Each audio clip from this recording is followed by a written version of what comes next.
Je vous le disais en titre, c'est l'événement commercial de l'année avec ses 300 000 visiteurs attendus. La foire de Tours a débuté ce vendredi au parc des expositions. Plus de 450 exposants sont présents sur place jusqu'au 14 mai. 10 jours d'animation en tout genre, avec cette année la Corée comme invitée d'honneur. Clémence Dosque s'est rendue sur le village gastronomique à la rencontre de ses adeptes. Regardez.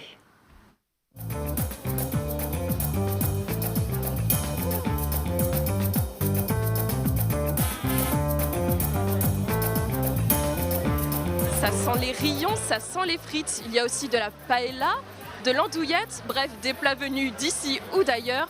On est à la foire de Tours et plus précisément au village gastronomique. C'est un petit peu l'événement, le point de rendez-vous de tous les Tourangeaux et les Tourangelles. En général, on vient entre amis, en famille et le vendredi à 12h30, on y voit surtout des gens qui viennent entre collègues. C'est qu'une semaine dans l'année, donc si on n'en profite pas maintenant... Nous, on fait toujours andouillette de Troyes et une glace ou une gaufre chantilly. Tous les ans. À l'ouverture, c'est une tradition. Ah oui, c'est une tradition entre nous. Venir rendre visite justement à des amis, à de la famille, tout le monde se retrouve, c'est un moment convivial, cool, donc voilà. Le coin des gourmands, c'est avant tout un village de producteurs, c'est-à-dire qu'il y a des personnes, des artisans qui viennent mettre en avant leur savoir-faire et l'authenticité de leurs produits. C'est le cas notamment de la brasserie L'Aurore qui produit la Turonne. Ils sont là depuis 14 ans. C'est vraiment important qu'on soit là pour montrer nos produits, notre savoir-faire artisanal. On est vraiment très contents.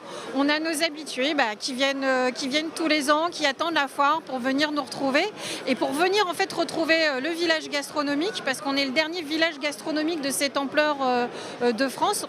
Ici, il y a des habitués mais aussi des petits nouveaux. La foire de Tours est une belle vitrine pour eux, mais pour cela, il faut se démarquer, en mettre plein la vue pour attirer les visiteurs.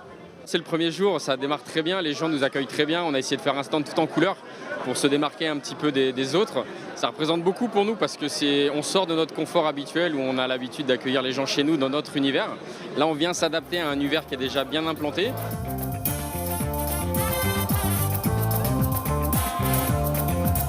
Du sucré, du salé, à boire, à manger, il y a une centaine de stands au village.